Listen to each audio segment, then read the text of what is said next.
الحمد للہ رب العالمین والعاقبۃ للمتقین والصلاة والسلام علی سید المرسلین۔ ناظرین کرام، السلام علیکم ورحمۃ اللہ وبرکاتہ۔ ایمانی صفات کا عنوان لے کر آپ کی خدمت میں حاضر ہوں۔ ایمانی صفات کے تعلق سے آئیے کچھ جامع حدیث اللہ کے پیارے پیغمبر کے جامع وصیتیں اور نصیحتیں آپ کے سامنے پیش کر رہا ہوں۔ اللہ کے رسول صلی اللہ علیہ وسلم کا طریقہ یہ تھا کہ آپ حالات کے لحاظ سے صحابہ کا تزکیہ کیا کرتے تھے، زندگی گزارنے کا طریقہ بتاتے تھے، کیونکہ اللہ کے پیارے پیغمبر آپ کی باتیں بہت تھوڑی ہوتی تھیں لیکن بہت معنی خیز ہوا کرتی تھیں۔ اللہ کے پیارے پیغمبر نے ارشاد فرمایا، اوتیت بجوامع الکلم، مجھے جوامع الکلم دیا گیا ہے، یعنی الفاظ جو جملے چھوٹے ہوا کرتے تھے، معانی بہت زیادہ ہوا کرتے تھے۔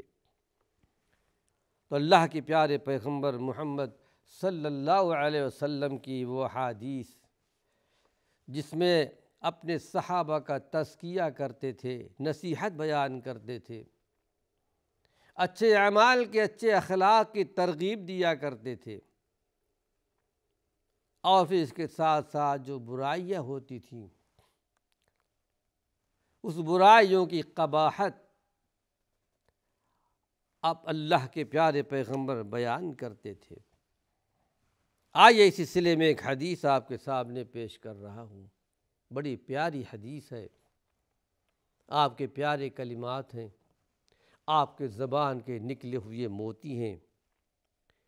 راوی حدیث ابو ذر غفاری ہیں، بڑے مقدس صحابی ہیں، ایمان و عمل میں، تقوی طہارت میں اللہ نے بہت بڑا درجہ، بہت بڑا مقام دیا تھا۔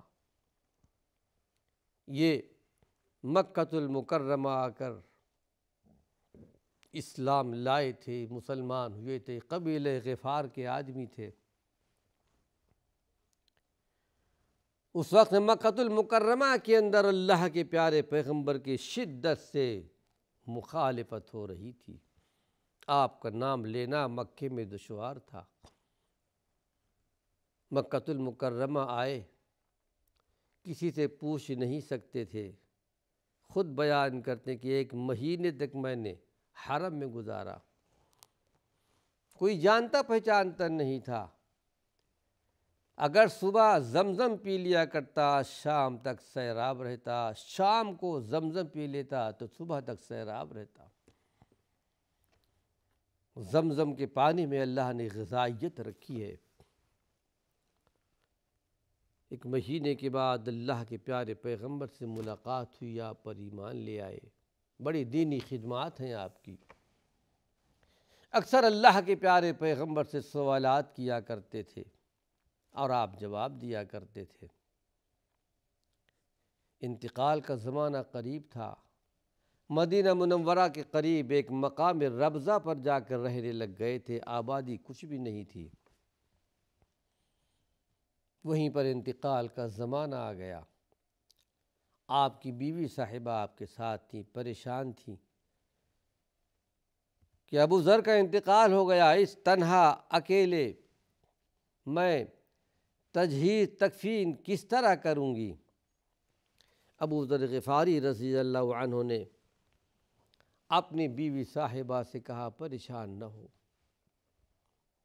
نہ میں نے کوئی غلط بات سنی ہے، نہ اللہ کے پیارے پیغمبر نے غلط بات کہی ہے۔ ایک مرتبہ ایسا ہوا تھا، ہم 3 آدمی اللہ کے نبی کی خدمت میں موجود تھے،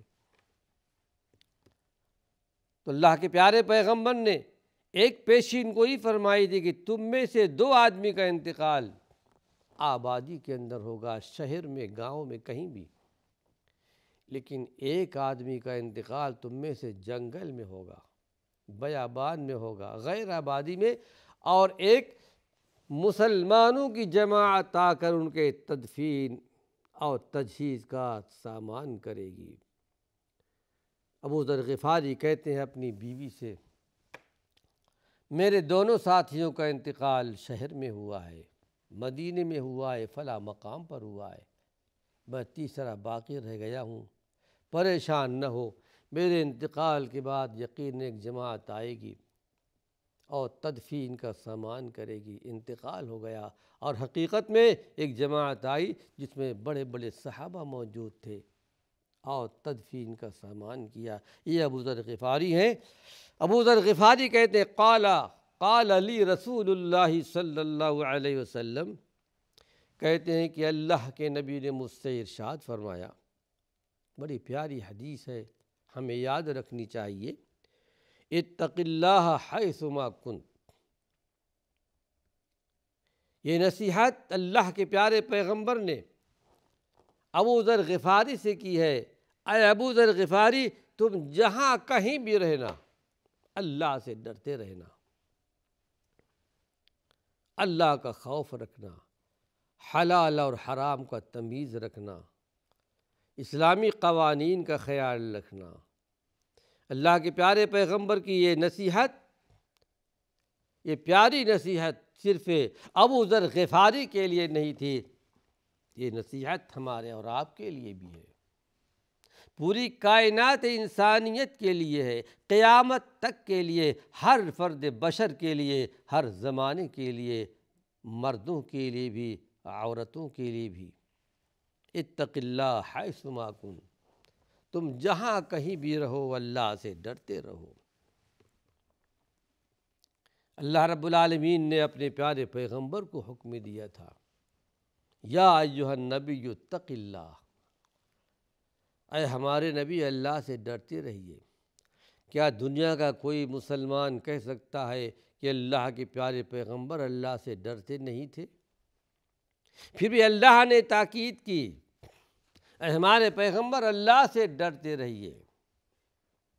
اور آپ نے ارشاد فرمایا تھا صحابہ کو خطاب کرتے ہوئے، میں تم میں سب سے زیادہ اللہ سے ڈرنے والا ہوں، سب سے زیادہ دین پر عمل کرنے والا ہوں۔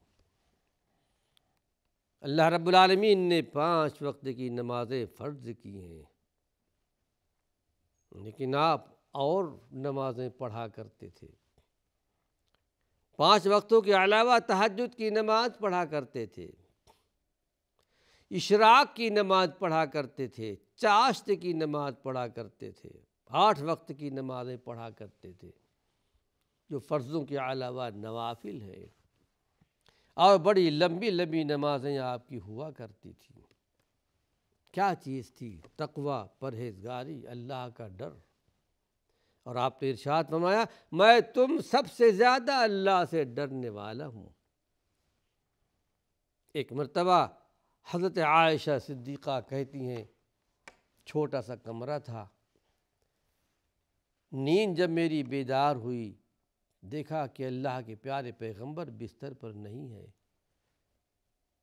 آپ کا حجرہ مبارکہ اور مسجد نبوی ایک ساتھ، ایک دروازہ کھلتا تھا مسجد کی طرف۔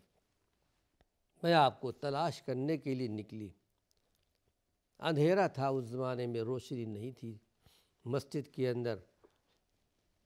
آپ سجدے میں پڑے ہوئے تھے، کہتی ہے کہ آپ کے دونوں پیر لگے میرے پیروں کے ساتھ، میں سمجھ گئی کہ آپ سجدے کے عالم میں ہیں، اور سجدے میں اللہ کے نبی دعا فرما رہے تھے، اللہم انی اعوذ برضاک من سخطک، اے پروردگار عالم، تیری رضا کے ذریعے تیری ناراضگی سے پناہ چاہتا ہوں۔ اللہ کے مقدس پیغمبر، جن جیسا انسان پیغمبر دنیا میں پیدا نہیں ہوا، اللہ کے ناراضگی کا خوف کہ اللہ مجھ سے ناراض تو نہیں ہے، اللہ میں تیری رضا کے ذریعے تیری ناراضگی سے پناہ چاہتا ہوں، اے اللہ میں تیری سزا سے پناہ چاہتا ہوں۔ اے پروردگار عالم، جس طرح تو نے خود اپنے ذات کی تعریف بیان کی ہے، میں اس طرح تعریف بیان نہیں کر سکتا۔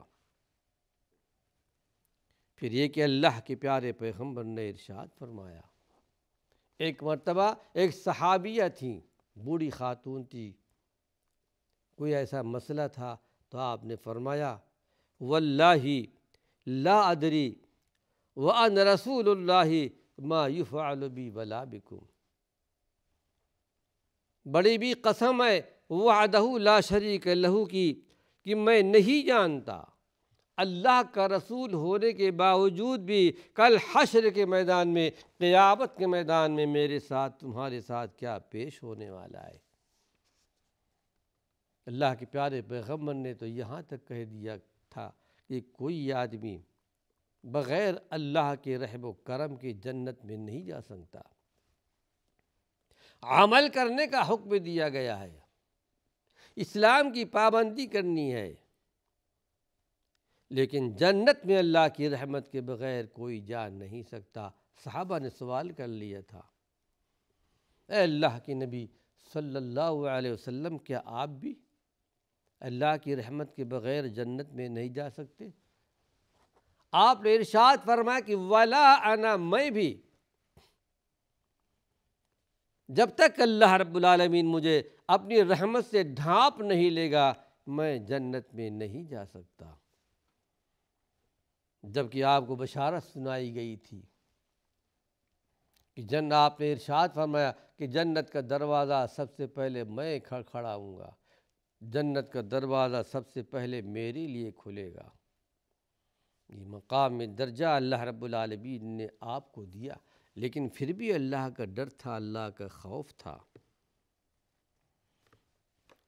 قرآن حکیم کی آیت سورہ الرحمن بہت سے اللہ کے بندوں کو، بندیوں کو یاد بھی ہوگا۔ یہ سورہ پڑھا کرتے ہیں جس میں اللہ نے ایک اہم پیغام دیا ہے، وَلِمَنْ خَافَ مَقَامَ رَبِّهِ جَنَّتَانِ، جو اللہ کے پاس کھڑے ہونے سے ڈر جائے، جس کو اس بات کا احساس ہو کہ یقیناً ایک دن ایسا آئے گا کہ اللہ کے سامنے مجھے کھڑا ہونا ہے، مجھے جواب دینا ہے۔ وہ پروردگار عالم پوچھے گا اپنے بندے سے، اپنی بندی سے، بتاؤ ہم نے تم کو وجود بخشا، ہم نے تمہیں طاقت دی، جوانی دی، توانائی دی، ہم نے تم کو بیوی بچے بھی دیے، شوہر بھی دیے، بتاؤ تم نے اپنی زندگی کہاں گزاری ہے؟ میرے ان نعمتوں کے بدلے میں میرے پاس کیا لے کر آئے ہو؟ عملی میدان میں کیا لے کر آئے ہو؟ ہر ایک کو جواب دینا ہے۔ جو اللہ کے پاس کھڑے ہونے سے ڈر جائے، اس کو مواخذہ کا، محاسبہ کی فکر ہو، یقیناً اللہ کے پاس مجھے جواب دینا ہے۔ پھر حدیث شریف میں آتا ہے کہ اللہ اور اللہ کے بندوں کے درمیان کوئی ترجمان نہیں ہوگا، بذات خود اللہ رب العالمین پوچھے گا، بتاؤ میرے بندے، میری بندی، میری نعمتوں کے بدلے میں میرے پاس کیا لے کر آئے ہو؟ اللہ سے دعا ہے پروردگار عالم ہمیں اس حقیقت کو سمجھنے کی توفیق نصیب فرمائے۔ قرآن حکیم حضرت ابو ذر غفاری کو اللہ کے پیارے پیغمبر نے نصیحت فرمائی، بڑی پیاری نصیحت، اتق اللہ حیث ما کنت، اے ابو ذر تم جہاں کہیں بھی رہنا اللہ سے ڈرتے رہنا، تنہائی میں، اکیلے میں ہو تو اللہ سے ڈرتے رہنا۔ دنیا کی کوئی آنکھ دیکھنے والی نہیں ہے، وہاں بھی اسلام کو، دین کو اپنے نگاہوں کے سامنے رکھنا کہ اللہ رب العالمین مجھے دیکھ رہا ہے۔ اس کے علاوہ تنہائی میں ہو، اکیلے میں ہو، خلوت میں ہو، جلوت میں ہو، عوام میں ہو، اپنے گھروں میں ہو، بیوی بچوں کے ساتھ ہو، آفس میں ہو، کارخانے میں ہو، ہر مقام پر تمہیں اللہ کے پیارے پیغمبر کی نصیحتوں کو یاد رکھنا ہے، تقوی طہارت کا خیال رکھنا ہے کہ میری زندگی اسلامی زندگی کے سے الگ تو نہیں ہے، پھر یہ کہ اللہ کی عبادت ہو، نماز پڑھتے ہوئے یا کوئی عمل کرتے ہوئے تو اس بات کا پاس و لحاظ ہونا چاہیے میں جو عمل کر رہا ہوں اللہ کا ڈر، اللہ کا خوف ہو اور پروردگار عالم مجھے دیکھ رہا ہے۔ قرآن حکیم میں اللہ نے ارشاد فرمایا جنت کن کے لیے ہے؟ آخرت والی زندگی کے باغ و بہار کس کے لیے ہے؟ دنیا تو گزر جائے گی، آخرت والی زندگی جو ہمیشگی والی زندگی ہے۔ اللہ کے پیارے پیغمبر نے ارشاد فرمایا الدنیا فاطمہ، دنیا فاطمہ ہے۔ لڑکیوں کا نام فاطمہ رکھا جاتا ہے لیکن اس کے مفہوم کو کوئی جانتا نہیں ہے۔ فاطمہ کہتے ہیں دودھ پلانے والی ماں، 2 سال دودھ پلا کر ماں بچے کو دودھ چھوڑا دیتی ہے۔ الدنیا فاطمہ، ہمیشہ ماں اپنے بچے کو دودھ نہیں پلاتی، لیکن آپ نے ارشاد فرمایا والآخرۃ مرضعہ، آخرت دودھ پلانے والی ہے، وہ کبھی دودھ نہیں چھوڑائے گی، یعنی آخرت کی نعمتیں ابد الآباد تک کے لیے ہے۔ لیکن جنت کا یہ اونچا مقام کس کو ملے گا؟